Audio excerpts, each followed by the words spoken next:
estudantil no último governo militar.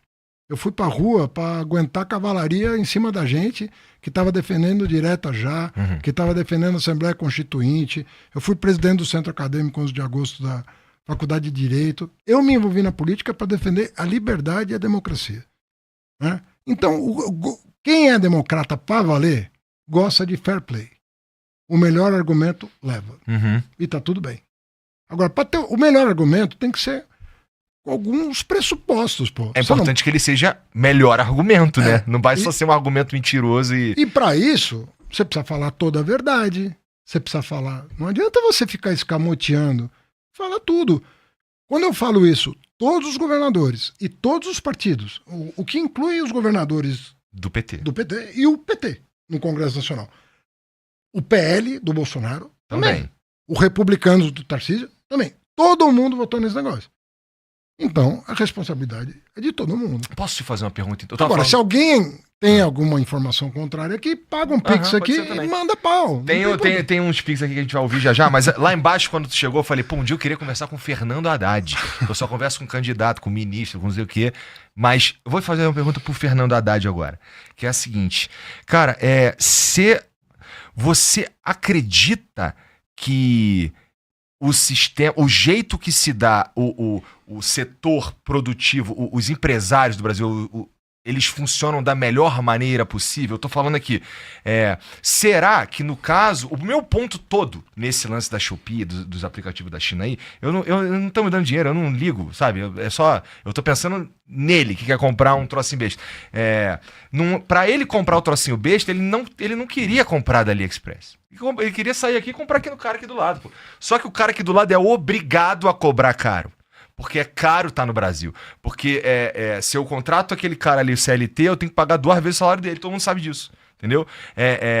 Esse é pra você o melhor... Assim, estamos vivendo um jeito do empresariado, do setor produtivo brasileiro legal. Assim, tem o que melhorar, claro, mesmo que você acredite que estamos no caminho certo. Essa que é a pergunta. CLT é maneiro mesmo? Porque não sou contra a CLT e algum tipo de proteção para o trabalhador. Sim. Mas é que se eu não tivesse que pagar o IPVA, que é o valor, que é em cima do valor do meu carro e não em cima do peso, o que não faz nenhum sentido, beleza. Se eu não tivesse que pagar a educação 2 vezes, que eu pago a pública e a privada, beleza. Mas eu tenho, entendeu?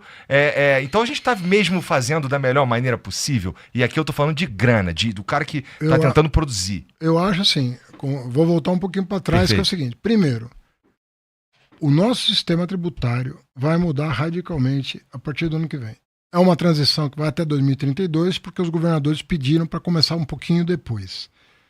Por nós, a gente fazia tudo ao mesmo tempo. Não quiseram, melhor fazer com prazo do que não fazer. Porque faz 40 anos que a gente está tentando fazer. Fizemos. Do jeito que deu, fizemos. E vai acontecer. Sem ela, você não consegue responder essa pergunta. Tá bom. A outra coisa, o seguinte, nós fizemos uma reforma do consumo, fizemos uma boa parte da reforma da renda. Não toda, mas uma parte da reforma da renda fizemos. Por exemplo, fundo offshore não pagava imposto. O governo anterior tentou cobrar. Não conseguiu. Nós conseguimos.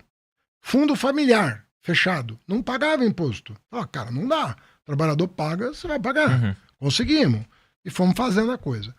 Uma agenda importante para o futuro próximo, porque agora que essas 2 grandes agendas terminaram, a questão da folha, do encargo sobre a folha, tem que entrar para a mesa. Vai ter que ser discutido. E é muito impopular. Tu vai brigar com todos os sindicatos. Não, os encargos... Depende de como você fizer, não. Não. Os encargos sobre a folha, eles são muito elevados. E é uma das coisas que inibe, embora a gente esteja na máxima de contratação, nós estamos com quase 40 milhões de brasileiros com carteira assinada. Tá. É coisa pra caramba. É o bastante, recorde. É o recorde do país. Né? Tem 103 milhões de brasileiros trabalhando hoje, que é o maior número já registrado, a maior massa salarial da história. Gostei do jeito que tu falou o número, porque dá pra falar, não, estamos em pleno emprego. Pleno emprego conta só quem tá procurando emprego também, né? Verdade. E então tu usou o número legal, gostei. E tem gente que não tá. Agora, mas é o maior número, né, de pessoas trabalhando na nossa história. Agora, o encargo sobre a folha, sobretudo a cota patronal, ele é uma coisa que tem que entrar na agenda próxima. Assim, não vai aprovar esse ano. É muito difícil aprovar uma coisa esse ano, porque você sabe que vem Copa do Mundo, São João, eleição. Depois da eleição é possível, mas sobretudo ano que vem começa uma etapa de reformas. Eu acho que a questão da Folha a gente tinha que estudar. Tem propostas, o Ministério da Fazenda tem estudos que foram feitos, que estão feitos, e tem algumas pistas de como caminhar. Não submeti ao presidente, ainda à Casa Civil, são estudos internos ainda, mas que o ministro da Fazenda, qualquer que seja, vai ter acesso para entregar para o próximo presidente, ou como for. Então, eu acho que tem coisa para fazer. O imposto sobre consumo no Brasil, como você já sabe, né, você falou isso aqui, ele responde pela maior parte da arrecadação. Quando no mundo, o mundo inteiro recalibrou isso para tornar menos regressivo o sistema tributário. Porque quanto menor a renda, maior a proporção dela que você consome. Perfeito. Então, se isso é verdade, a pessoa com menor renda paga mais do que o rico. Português, claro, o cara ganha um salário mínimo, ele vai gastar de imposto nessa água igualzinho o Daniel Vorcaro. É isso. Né? Isso é obviamente não justo. Não, injusto. E a proporção do salário que quem ganha um salário mínimo gasta é mais de 100%. Exatamente. Porque ele ainda pega um troco com a agiota, no banco, no consignado, para comprar. Então ele está pagando imposto. O rico poupa. E então, da proporção da renda dele, vai menos para o imposto sobre consumo. Então, tudo isso faz crer que nós temos mais uma etapa. Agora, o Brasil, ele fez a parte mais difícil, cara. A parte mais difícil levou 3 anos para fazer. 2023, emenda constitucional. 2024, primeira lei complementar. 2025, segunda lei complementar. Tá pronto. Isso quer dizer que, do jeito que você enxerga, essa é a fundação para a gente começar a discutir todas essas outras coisas. Porque o mais difícil foi feito. Tá. A reforma agora dos encargos sobre a Folha, que no fundo é um encargo sobre o trabalho, né? Ela deve ser a próxima agenda. Até porque ela implica resolver um outro problema que está acontecendo, que é a pejotização, assim, num ritmo tal que faz com que a Previdência comece a se tornar insustentável. Interessante, tá. Entendeu? Então você combinar as duas coisas e tornar tudo mais razoável, mas pode ser um caminho muito bom para resolver esse problema que você mencionou. E tem caminho. Não pensa você. A gente quebrou mais a cabeça para resolver o IVA, que é o Imposto sobre Valor Agregado, do que vai quebrar a cabeça para resolver esse problema. Estou entendendo. O problema que a gente tá resolvido, que vai entrar em vigor, esse era o verdadeiro problema. Era o maior. Tá. Era o maior problema. Esse aí é um problema. Mas eu digo, vai exigir menos massa cinzenta resolver esse do que exigiu resolver o primeiro. E resolver esse pelo que eu tô entendendo, é sobre a fundação que foi criada. Tipo, não dá pra começar por esse. Tinha que ter o do IVA primeiro. É que nós tínhamos a oportunidade de aprovar o IVA, por quê? O que aconteceu, para ser franco? O Congresso estava afim do IVA. Tá. Desde o governo Bolsonaro. Estava afim do IVA. E o Bolsonaro... E aí mais o Guedes do que o Bolsonaro, sendo justo com o Bolsonaro, ele queria a volta do imposto sobre transações financeiras.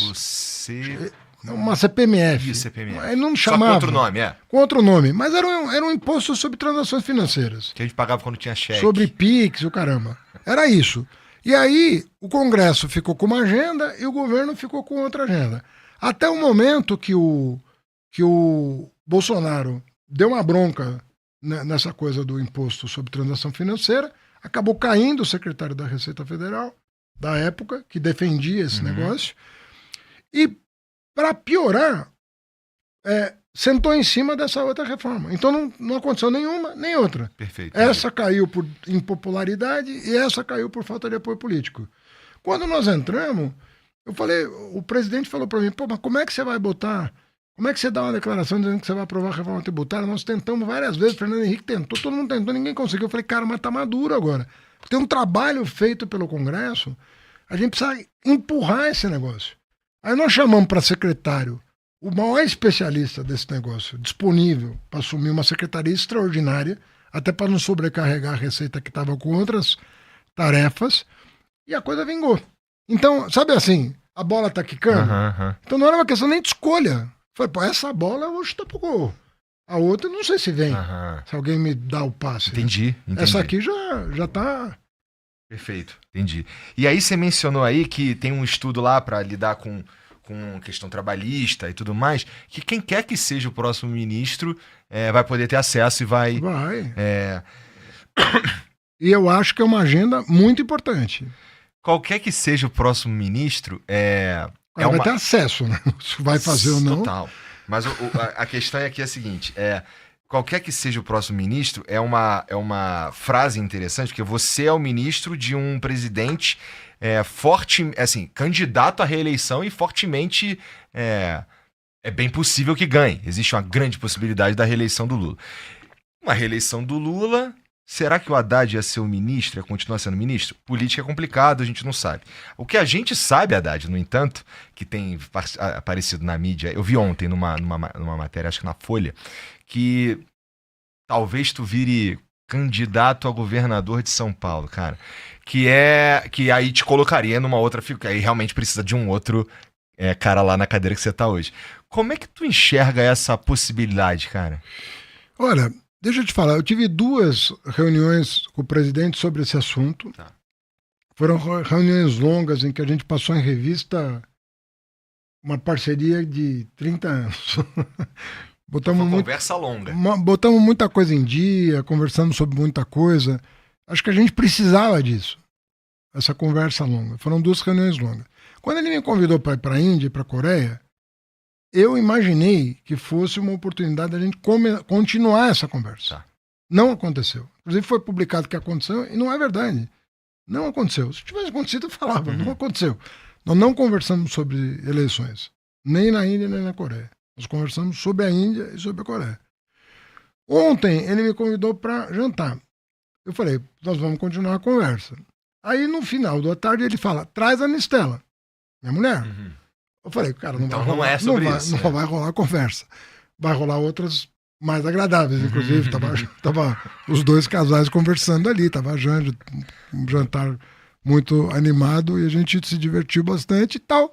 Chegou no fim do jantar, lá para as 10 e tanta, e ele falou, quando é que você volta para Brasília? Eu falei, eu tenho um compromisso segunda, vou dar uma aula, mas terça de manhã eu tô aí. Ele falou, eu vou chamar você e o Alckmin para conversar sobre São Paulo pra gente se entender sobre isso. Então, não rolou o que está sendo divulgado, não rolou. Vai rolar. E quando rolar, eu vou ser o primeiro a dizer qual foi a... E aí, se tu for mesmo candidato ao governo de São Paulo, você vai... Você ainda não se inscreveu? Deu like e comentou? Você tá brincando com o perigo.